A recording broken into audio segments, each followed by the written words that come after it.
저희 교회 이름이 복음으로 충만한 교회잖아요. 그죠? 오늘 또 설교 제목이 복음에 합당한 삶을 살자는 건데, 복음이 뭘까? 여러분, 복음이 뭡니까?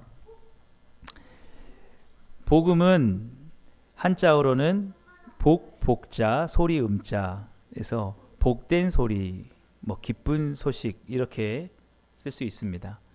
헬라어로는 유앙겔리온인데 유는 좋다, 앙겔리아라는 그 단어가 소식이라는 그런 뜻입니다.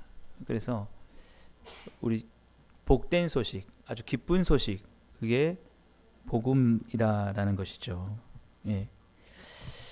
저희가 이번에 청년부 수련회 갔을 때 거기 설교하러 오신 그 분 중에 그 신학자이신 분이 그렇게 또 정의했습니다. 복음이 뭐냐라고 하면은 하나님께서 자기 백성을 죄에서 구원하시려고 예수 그리스도 안에서 행하시는 모든 객관적인 사역이다라고. 그래서 신학적으로 보면은 예수님께서 하신 일, 우리를 구원하시기 위해서 예수님께서 하신 일이 또 복음이다라고 하는 거죠. 어쨌든 기쁜 소식이라는 거예요. 오늘 우리 함께 읽은 본문을 보면 왜 복음이 기쁜 소식인지 우리가 잘 알 수 있습니다.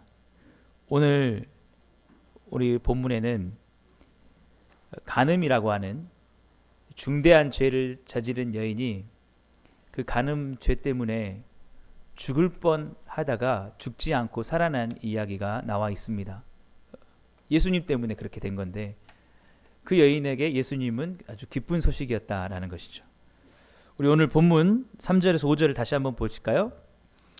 서기관들과 바리새인들이 음행 중에 잡힌 여자를 끌고 와서 가운데 세우고 예수께 말하되 선생이여 이 여자가 간음하다가 현장에서 잡혔나이다. 모세는 율법에 이러한 여자를 돌로 치라 명하였거니와 선생은 어떻게 말하겠나이까. 예. 여러분, 이 간음이라는 거는 우리 요즘 표현으로는 불륜이라고 할 수 있겠죠. 예. 유대 사회에서는 결혼을 떠나서 그런 어떤 관계들은 아주 중대하게 이렇게 했는데, 중대한 죄로 이렇게 취급을 했는데 죽는 사형에 이르는 것이었습니다. 그래서 이 여자가 현장에서 잡혔었거든요. 이 사람들이 서기관과 바리새인이라고 나와 있죠. 서기관은 율법을 기록하는, 보존하는 사람이고요. 바리새인은 율법을 철저하게 지키려는 사람이에요. 그래서 이 구약의 율법, 특별히 레위기, 신명기에 보면은 이렇게 불륜을 저지르다가 잡힌 사람들은 죽여라, 돌로 쳐 죽여라라고 하는 말씀이 있는 거죠. 그러니까 이 여인을 죽여야 된다라고 예수님께 데리고 온 겁니다. 레위기 20장 10절에 보면은 이런 말씀이 있어요.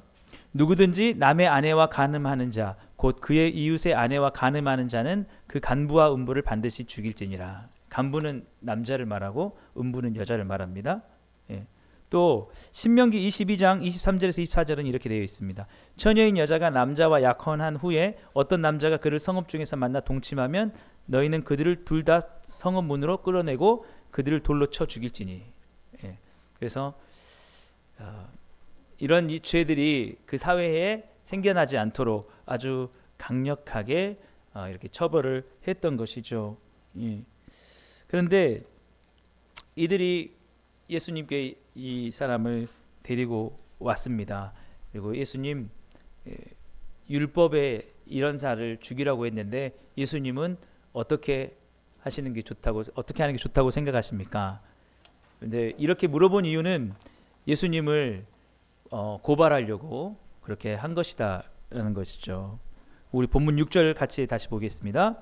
그들이 이렇게 말함은 고발할 조건을 얻고자 하여 예수를 시험함이러라.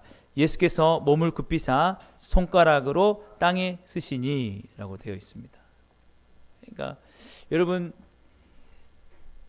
여러분이라면 어떻게 하겠습니까? 율법대로 이 죄를 지은 자를 돌로 쳐서 죽이라고 여러분 그렇게 할 건가요? 아니면 용서하라고 그렇게 할 것 같습니까? 그냥 놔두라고. 예수님께서 만약에 죄를 지었으니까 신명기, 레위기 말씀처럼 죽여라, 그게 맞다라고 하면은 어떻게 되냐면 예수님도 사실은 율법을 어기시면서 행동하신 게 있거든요. 안식일을 지켜라고 했는데 안식일에 손 마른 사람을 고쳐주셨어요. 안식일에 제자들이 밀밭에서 배가 고파가지고 그걸 먹어도 괜찮다고 그렇게 하셨어요. 그러니까 율법대로 죽여라라고 하면 아 그래 좋습니다. 이 여자 죽이고 당신도 예수님 당신도 율법 어겼던 그걸로 죽여야 됩니다라고 이렇게 할 수가 있는 거죠. 네. 그리고 만약에 이 여자가 불쌍하니까 살려줘라 한다고 하면은 예수님은 율법 무시하고 간음죄를 부추기는 그런 분이 되어서 또 예수님은 죽임을 당하는 그런 그 상황에 처해야 되는 거죠. 그래서 이들은 예수님을 시기하고 있었기 때문에 단지 예수님을 죽이고자 했던 것입니다. 그런데 예수님께서 이 서기관과 바리새인들의 의도를 아셨던 거예요. 이들이 나를 고발하려고 하는구나. 그래서 땅에 무언가를 쓰신 후에 이렇게 말씀하십니다. 너희 중에 죄 없는 자가 먼저 돌로 치라라고 그렇게 하시죠. 우리 본문 7절 말씀 같이 보시겠습니다. 그들이 묻기를 마지 아니하는지라 이에 일어나 이르시되 너희 중에 죄 없는 자가 먼저 돌로 치라 하시고. 예수님께서 이렇게 말씀하신 이유가 있습니다. 그 중에 죄 없는 자가 있었을까요, 없었을까요? 그 중에 모두가 다 죄인이었기 때문에 아무도 먼저 돌로 칠 수 있는 사람이 없었기 때문에 그렇습니다. 여러분 혹시 내로남불이라고 아시죠? 그래요. 별로 좋은 말은 아닌데 저는 처음에 사자성어인 줄 알았어요. 근데 아니더라고. 여러분 우리는 어떻습니까? 다른 사람들의 죄값을 치르는 데 있어서는 굉장히 엄격하고 냉정하게 하려고 그래요. 저 사람 정말 법대로 합시다. 그런데 나에게 해당되는 거면은 어떠냐면 조금 그냥 잘 묻혀서 넘어가기를 바라는 거죠. 그러니까 예수님께서 이렇게 말씀하신 거예요. 너희가 율법대로 저 여자를 죽여야 된다면 그 잣대로 너희들도 한번 똑같이 하자는 거예요. 그러니까 어때요? 그 중에 살아남을 사람이 아무도 없는 거예요. 너희가 그렇게 법대로 죽이려고 하면은 저 여자를 죽이고 똑같이 너희도 그 법대로 한번 해보자. 그러면 너희 중에서 만약에 나는 정당하게 처벌하지 않고 저 여자를 돌로 칠 수 있는 사람이 있다면 먼저 치라고 한 겁니다. 그러니까 아무도 없는 거죠. 여러분 우리가 마찬가지입니다.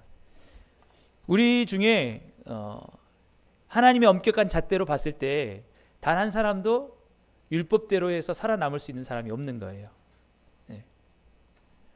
우리 죄의 삭은 사망이라고 말씀하는데 로마서 3장 10절에서 12절은 이렇게 말하고 있습니다.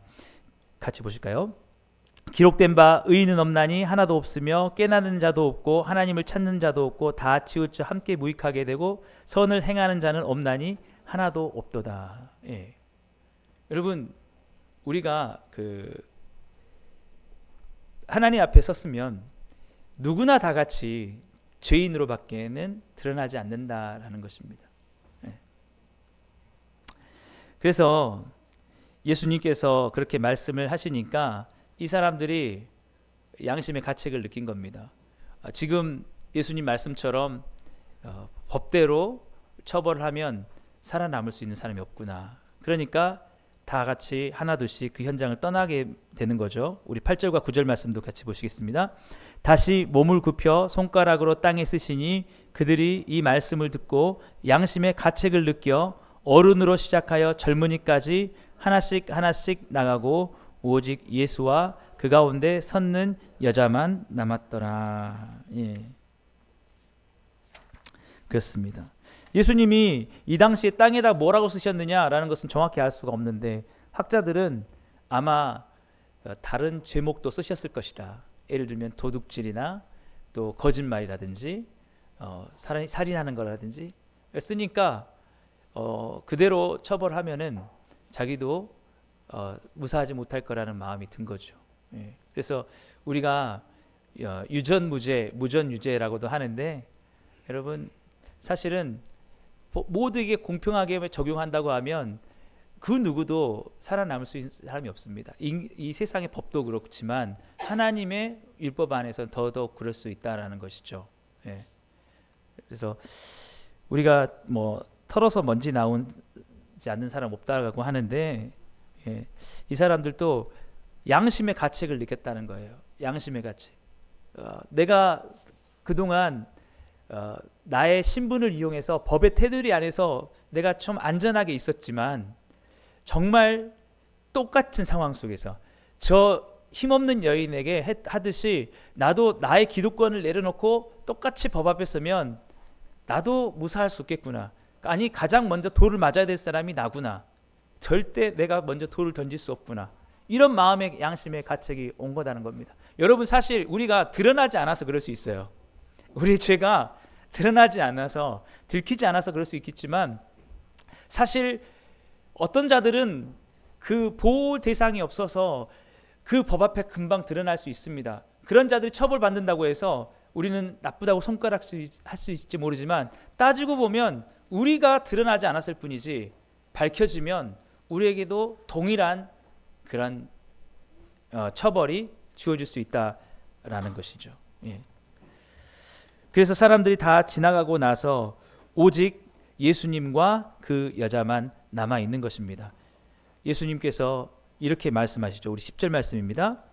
예수께서 일어나사 여자 외에 아무도 없는 것을 보시고 이르시되 여자여 너를 고발하던 그들이 어디 있느냐 너를 정죄한 자가 없느냐. 예. 예수님께서 이렇게 말씀하신 것은 그겁니다. 정죄할 수 있는 사람은 아무도 없다. 이 세상의 사람 중에 누가 누구를 향해서 손가락질을 하고 너는 죄인이야, 너는 처벌받아야 돼 할 사람이 아무도 없다. 우리 너무 많이 듣던 말이잖아요. 한 손가락으로 손가락을 하고 이렇게 하면은 세 개는 나를 가리킨다라고 하잖아요. 나를 가리킨다고. 예. 여기서 여러분 정죄하다는 말이 뭐냐면 카타크리논이라는 헬라어 단어를 쓰는데 이거는 그냥 저 사람이 죄가 있다 판단하는 정도가 아닙니다. 이건 법정 용어로 죄에 대한 처벌을 말하고 있는 것입니다. 그러니까 예수님께서 너를 정죄하지 않는다, 나도 너를 정죄하지 않는다라고 하신데 너를 정죄한다는 게 뭐냐면 너를 처벌하려고 했던 자가 없다라는 거예요. 사람은 그 누구도 진정으로 누군가를 처벌할 수 있는 자격이 없다라고 그렇게 예수님께서 말씀하시는 거죠. 그러면서 예수님께서 이 여자에게 하신 말씀은 나는 오직 유일하게 너를 정죄할 수 있는 자다. 너에게 죄를 물을 수 있는 자다. 너의 죄값을 너에게 물릴 수 있는 자다라고 그렇게 말씀합니다. 왜 그러냐면 예수님이 바로 하나님의 아들이시고 그리스도이시기 때문에 그렇다는 거죠. 오늘 이 요한복음 8장은 예수님 사역의 후반기에 있었던 일이거든요. 그러니까 예수님이 어떤 분인지 사람들은 다 알고 있었습니다. 그래서 이 여자가 예수님께 고백을 하는 것이죠. 뭐라고 고백을 하냐면 예수님을 바라보면서 예수님 나도 그 예수님을 믿겠습니다.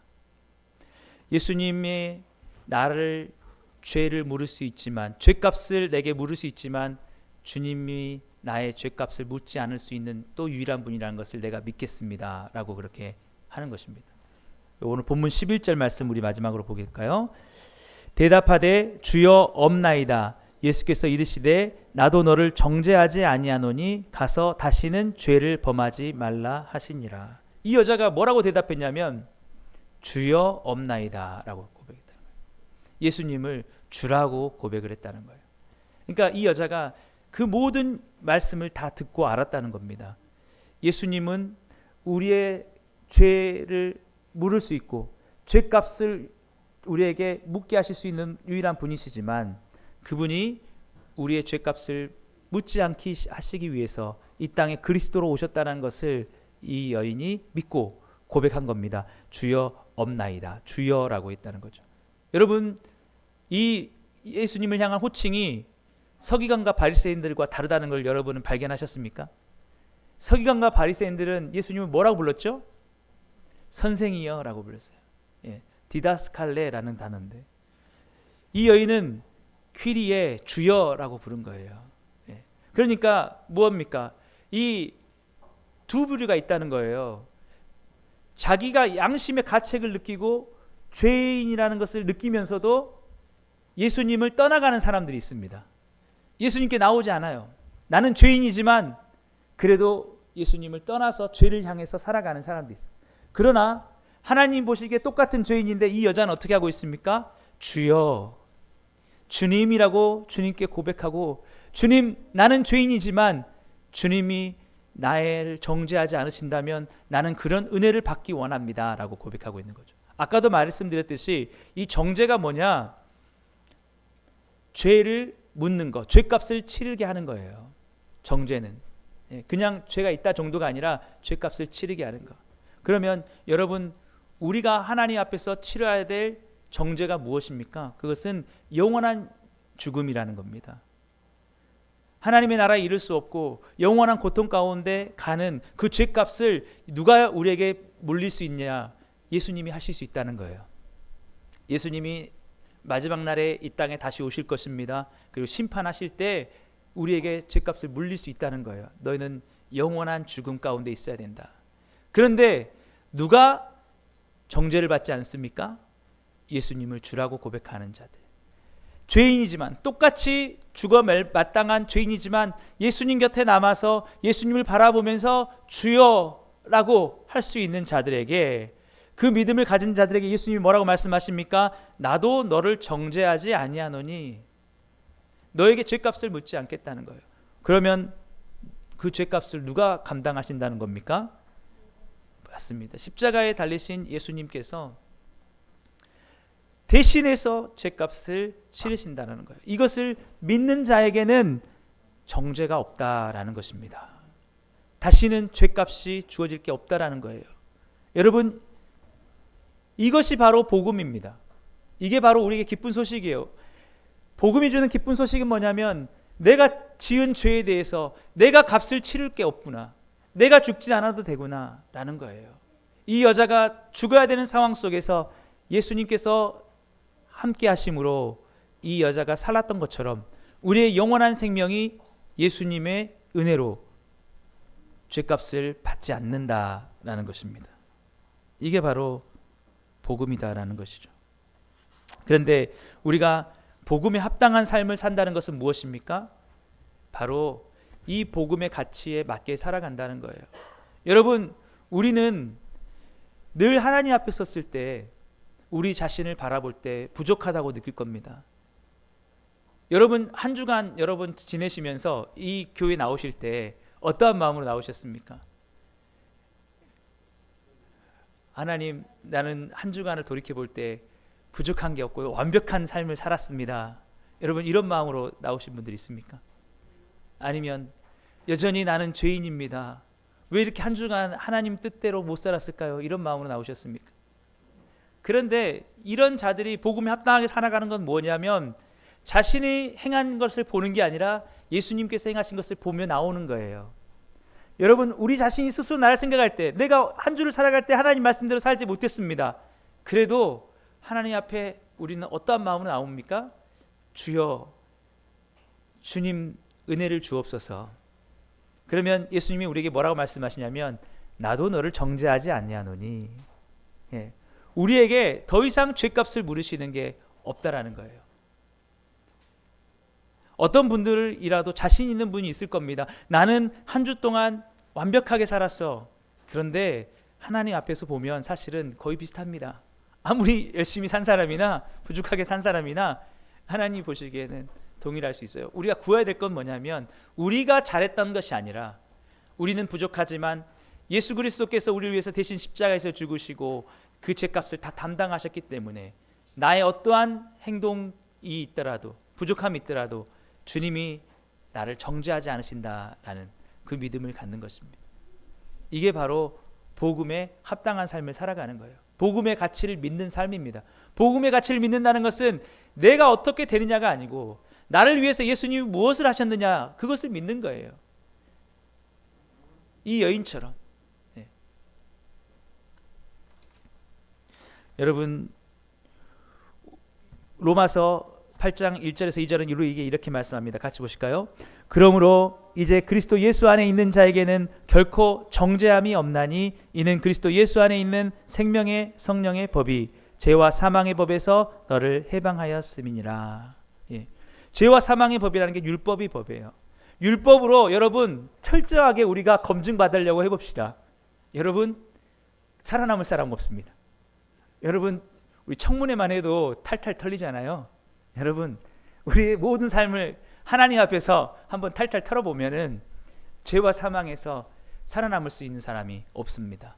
그런데 왜 예수 그리스도 안에 우리에게 죄값이 없느냐라고 하면 그리스도 예수 안에 있는 생명의 성령의 법, 예수 그리스도께서 십자가에서 죽으시고 대신 우리를 위해서 모든 죄값을 받으셨기 때문에 우리는 살면서 넘쳐나는 죄가 있을지 몰라도 그 죄한 죄값을 받지 않는다. 결코 정죄함이 없다라는 것이에요. 그러니까 다시 한번 말씀드리지만 복음에 합당한 삶을 살아가는 것은 내가 지금 하나님 앞에서 잘 살고 있는가 못 살고 있는가를 보는 것 이전에 하나님께서 나를 위해서 예수 그리스도를 통해서 무엇을 하셨나, 결코 정죄함이 없는 일, 그분을 주로 믿는 순간, 그분 앞에 나아오는 순간 결코 죄값이 우리에게 주어지지 않는다라는 것을 믿는 거다라는 것입니다. 그러니까 여러분 열심히 사시는 분들 중에는 정말 열심히 기도하고 말씀을 묵상하고 신실하게 사시는 분들 중에는 그런 분들이 있어요. 저도 그렇게 하시는데 정죄를 많이 할 때가 있어요. 이렇게 기도해야 되는데 이렇게 기도 안 하고, 이렇게 온유하게 살아가야 되는데 온유하게 살지 못하고, 하면서 정죄 다른 사람들의 죄를 판단할 수가 있습니다. 그런데 우리가 그렇게 하지 말아야 된다는 거죠. 왜? 정죄를 할 수 있는 분은 그 자격은 오직 예수님밖에 없지만 그 예수님마저도 우리 형제들의, 우리 지체들의 부족한 모습을 보면서 정죄하지 않으신다라는 거예요. 아마 여러분 중에는 오늘 주일 예배를 기다리면서 너무너무 사모하면서 오신 분들도 있을 겁니다. 오늘 아마 새벽 3시나 이쪽 됐을 때부터 여러분 잠이 안 오신 분들이 있을 거예요. 어떤 분들입니까? 드디어 주일이구나. 기다리던 주일이었어. 정말 이렇게 오신 분들이 있죠? 근데 여러분 중에는 억지로 오신 분도 있을 거예요. 하필 오늘 또 비가 오니까. 그러나 여러분 하나님 보시기에 둘 다 정죄하지 않는다. 억지로라도 여러분 오시더라도 주님을 바라보는 그 속에 주님 그 은혜를 바라봅니다 라고 하면 주님이 동일하게 받아주신다는 거예요. 여러분 그렇다고 해서 우리에게 그런 삶을 계속 살아가라라고 예수님 말씀하신 건 아니에요. 우리가 십자가의 은혜를 바라보고 정말 사모하며 나아가야겠지만 그렇게 질주하며 달려가는 삶과 조금은 천천히 가는 삶, 주님 보시기엔 다 동일하다는 거예요. 그러나 주님만 바라보고 있다면 그것으로 주님께서 인정해 주신다라는 것이죠. 그래서 우리의 신학적인 용어로 우리 이렇게 어려운 말이지만 이렇게 씁니다. 칭의와 성화라는 말을 쓰거든요. 칭의는 뭐냐면 죄값을 묻지 않는다는 거예요. 다 받아주신다는 겁니다. 정죄하지 않느냐느니. 성화는 뭐냐? 다시는 죄를 짓지 말라. 그래도 다시 죄를 향해서 고개를 돌리지 말라라는 거예요. 저는 이번 새벽 기도 때도 말씀을 드렸지만 여러분 복음에 합당한 삶은 예수님께서 하신 일을 바라보면서 끝까지 내 자신을 보지 않고 주님께서 하신 일을 바라보면서 너를 정죄하지 않으노니 믿음으로 주님 앞에 나아가는 것입니다. 이 여인처럼.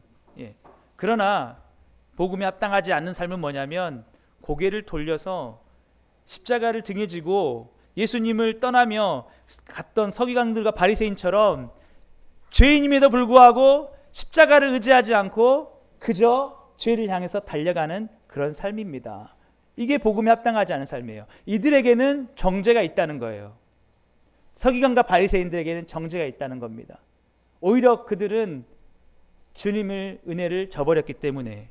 그래서 존 칼빈이라는 종교개혁자 이렇게 말을 합니다.